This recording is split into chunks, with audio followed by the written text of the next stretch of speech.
11 होते हैं। तो हम संस्कृत पढ़ रहे हैं, इसलिए हम कहेंगे कि संस्कृत में स्वर 13 होते हैं। और व्यंजन क्या है? स्वर वो होता है जो गले के अंदर से स्वर निकलता है। स्वर मतलब आवाज, आवाज जो आप तक पहुंचती है। इन स्वर होते हैं अ, ई और उ। स्वर है, स्वर गले से सीधी आवाज बाहर निकलती है और मुख के अंदर के किसी भी भाग को टच नहीं करती, स्पर्श नहीं करती। जैसे अ, शुरू से अंत तक जो भी बिगनर्स हैं, जिन्होंने नया सब्जेक्ट लिया है, 5th क्लास में भी शुरू होती है संस्कृत से। आज की क्लास अरुणा कालिया के साथ आज मैं लेकर आई कि अब हम प्रथमः पाठः संस्कृत वर्णमाला पाठ को शुरू करेंगे।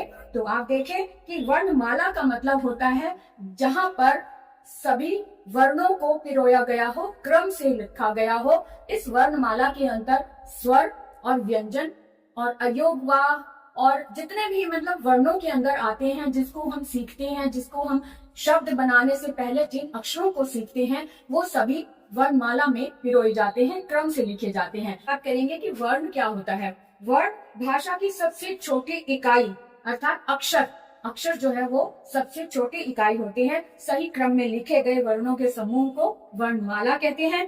संस्कृत व हिंदी की वर्णमाला एक ही है, बस थोड़ा सा अंतर है। संस्कृत वर्णमाला में कुल 46 यानी 46 वर्ण हैं, जिन्हें 2 भागों में विभाजित किया जाता है, जैसे स्वर एवं व्यंजन, है ना। तो वर्णों को वर्णमाला में पिरोया जाता है, जिसके अंतर्गत स्वर और व्यंजन दोनों होते हैं।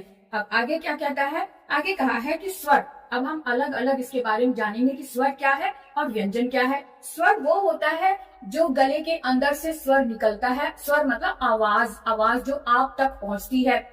लेकिन इसको कैसे पहचाने कि ये स्वर है? स्वर गले से सीधी आवाज बाहर निकलती है और मुख के अंदर के किसी भी भाग को टच नहीं करती, स्पर्श नहीं करती। जैसे अ हमने गले से बोला तो किसी भाग को टच नहीं किया, सीधे गले से अ आवाज, सुर बाहर निकला और आपके कान तक पहुंचा। इसी तरह से ई को भी हमने किसी से टच नहीं किया। ऐसे ही ऊ को भी हमने किसी अंदर से किसी भाग को टच नहीं किया। तो जो गले में से स्वर निकला और सीधे बाहर आप तक पहुंचा, आपके कान तक पहुंचा, उसे हम स्वर का नाम देते हैं। मेन स्वर होते हैं अ, ई और उ, है ना। और इसके अलावा विस्तार से हम बात करें, इन्हीं का ह्रस्व स्वर यानी छोटा स्वर या इन्हीं का दीर्घ स्वर होता है, जिन्हें हम छोटा अ, छोटी ई, छोटा उ बोलते हैं, उन्हें हम ह्रस्व स्वर बोलते हैं। और जिन्हें हम बड़ा आ, बड़ी ई या बड़ा उ बोलते हैं, उसे हम दीर्घ स्वर बोलते हैं। क्या बोलते हैं? दीर्घ स्वर बोलते हैं। अब इनको और भी थोड़ी सी विस्तार से देख ले कि अ, ई, उ के अतिरिक्त भी, इनके अलावा भी स्वर होता है जिसे हम वर्णमाला में रखते हैं। वो होता है री, ऋषि वाला री, और होता है री।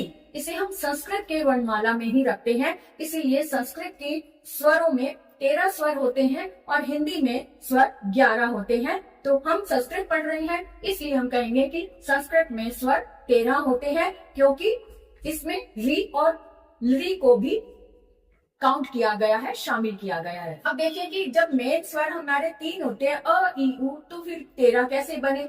अब हम आगे विस्तार से बात करेंगे, क्योंकि अ, ई, उ ये तो ह्रस्व हो गया। इसके अतिरिक्त जब हम इसी को दीर्घ बनाते हैं तो अ, आ, ई, उ, है ना। 6 तो यही हो गए। अब उसके बाद हो जाते हैं संयुक्त व्यंजन, हो जाता है ए, आई, ओ, औ, 4 ये हो गए, है ना। तो 6 4 10 हो गए, और एक होता है री और एक होता है री, आकर 13 स्वर हो गए। इसलिए संस्कृत में 13 स्वर होते हैं, ठीक है ना।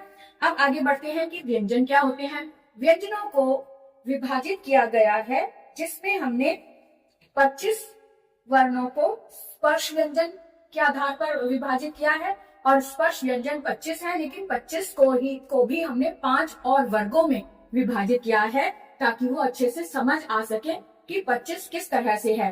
तो जैसा कि अभी मैंने बताया था कि स्वर जो है वो गले के किसी भी भाग को टच नहीं करते हैं, लेकिन व्यंजन जो होता है ना, व्यंजन स्वरों की सहायता से बोले जाते हैं। अर्थात स्वर की जो आवाज है वो व्यंजन में मिक्स करके, व्यंजन के साथ जोड़कर हम जो अक्षर बाहर निकालते हैं उसे व्यंजन बोलते हैं। जैसे क बोला तो क जो है वो अकेला क नहीं आया, क में अ की साउंड भी आई। क कैसे बोला? गले के अंदर से गले के अंदर से हमने भाग को ऊपर वाले तालु के साथ टच किया, तब हमने बोला। ये इस तरह से तो हो गया, लेकिन इसमें अब हम स्वर मिलाएंगे अ, तब आगे क बाहर निकलेगा, तो हमने बोला क। तो क में अ स्वर मिला, तब ये क अक्षर आपके कान तक पहुंचा, अर्थात क में हमने स्वर मिलाया। तो कहने का अर्थ ये है कि व्यंजन वो होते हैं जो स्वरों की सहायता से बोले जाते हैं और मुख के अंदर किसी ना किसी भाग को टच करके, स्पर्श करके ही वो आप तक पहुंचते हैं। तो ये तो हो गए व्यंजन। अब व्यंजनों को हमने 25 व्यंजन जो है वो स्पर्श व्यंजन जो है उनको हम 5 भागों में विभाजित कर लेते हैं वर्ग के आधार पर। अभी अभी मैंने बताया कि जो व्यंजन होते हैं भाग के मुख के अंदर से किसी ना किसी भाग को टच करके आते हैं। तो टच करने वाला जो स्थान है, उस स्थान से जो जो वर्ण निकलते हैं उनको हमने एक वर्ग में बांट लिया। जैसे क वर्ग है, तो क वर्ग में 5 वर्ण है। कौन कौन से? क, ख, ग, घ, ङ। और ये पांचों ही वर्ण गले के ऊपर, जहां गला स्टार्ट होता है, कंठ, कंठ के ऊपर, कंठ के साथ में जो ऊपर का भाग होता है उसको जब ऐसे टच होता है गला और ऊपर का भाग, तब ये क, ख, ग, घ, ङ ये व्यंजन निकलते हैं। और इसके अंदर हमने आ स्वर मिलाया, तो ये क, ख, ग, घ, ङ ये आवाज बनकर आप तक पहुंचे। इसी तरह से च वर्ग को देख ले। च वर्ग जो होता है वो जो स्थान होता है ना, जीभ के बीचों बीच, बीच का भाग, जीभ और ऊपर का जो मुख के अंदर और गले के बीच में जो ऊपर का भाग होता है उसे हम तालु बोलते हैं ना। तो तालु को टच करती है जीभ और फिर उसके अंदर उस स्थान को टच करने के साथ साथ गले के अंदर से अ स्वर निकलता है या ई निकलता है या उ लगता है। तो उस व्यंजन को स्वर की सहायता से हम मुख से बाहर निकालते हैं और मुख के बाहर जब वो आवाज आती है तब आपको समझ आता है कि ये च बोला गया है या छ बोला गया है। तो एक ही तालु, एक ही उच्चारण स्थान से बोले गए अक्षरों को हम एक वर्ग में रख लेते हैं। तो च वर्ग के सभी वर्ण तालु से बोले जा रहे हैं, इसलिए हम इसको बोलेंगे च वर्ग। च, छ, ज, झ, ञ। तो एक तो क वर्ग हो गया जो कंठ से बोला जाता है, क, ख, ग, घ, ङ। दूसरा च वर्ग है जिसे हम तालु की सहायता से बोलते हैं च, छ, ज, झ, ञ। अब आते हैं ट वर्ग। ट वर्ग जो होता है ना, वो मुख के अंदर और दांतों के पीछे, जस्ट दांतों के पीछे ऊपर वाला भाग को छूकर जो अक्षर बोले जाते हैं वो होते हैं मूर्धा। उस स्थान को हम बोलते हैं मूर्धा, यानी कि मुख के अंदर ऊपर वाला स्थान मूर्धा। तो ट वर्ग को हमने मूर्धा वाले कॉलम में रखा क्योंकि मूर्धा इसका उच्चारण स्थान है। तो ट, ठ, ड, ढ, ण ये पांचों ही वर्ण मूर्धा को टच करके आप तक ये अक्षर पहुंचते हैं, ये आवाज पहुंचती है, इसलिए हमने ट वर्ग को मूर्धा में रखा। अब आते हैं त वर्ग। त वर्ग जो है दांतों के पीछे वाले भाग को जीभ जब टच करती है तब त में अ मिला तो त बना। तो त, थ, द, ध, न ये पांचों वर्ण दांतों को छूकर आप तक पहुंचते हैं ये आवाज। तो इसलिए इसको हम दंत उच्चारण स्थान कहेंगे। लेकिन किस भाग में रखे, किस वर्ग में रखा हमने? त वर्ग। त वर्ग को हमने पांचों को इसमें रख दिया त वर्ग में। अब आते हैं प वर्ग।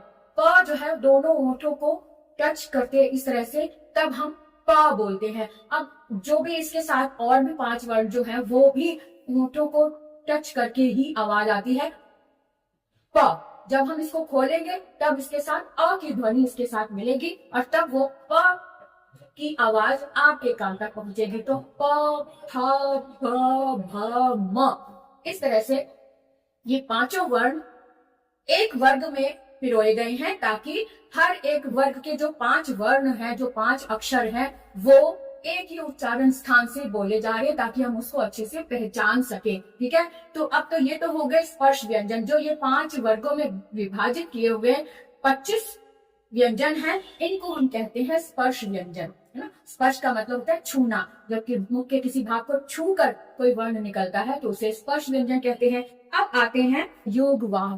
अयोगवाह जो चिन्ह होते हैं, जैसे एक बिंदु किसी अक्षर के ऊपर हमने बिंदु लगा दिया तो उसको हम अनुस्वार कहते हैं, और किसी अक्षर के लास्ट में जैसे 2 बिंदियां डाल दी तो उसे हम विसर्ग बोलते हैं।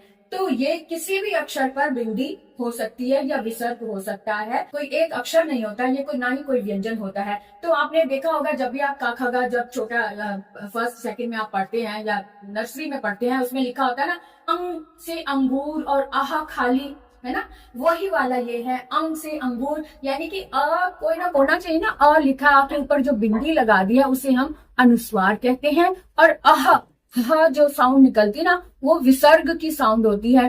तो अ लिखा हुआ है, अ में विसर्ग लगा इसलिए अह बोल देते हैं। तो जो ह जो है वो विसर्ग की साउंड होती है, तो ह विसर्ग को कहा गया, इसलिए ये वाले जो विसर्ग 2 डॉट्स और एक ऊपर वाली बिंदी, इनको हम अयोगवाह में रखते हैं। ठीक है, आपको समझ आ गया ना। अंग और आह क्या होता है, अंग को अनुस्वार बोलते हैं और जो आह जो डॉट है ना 2, उनको हम विसर्ग बोलते हैं।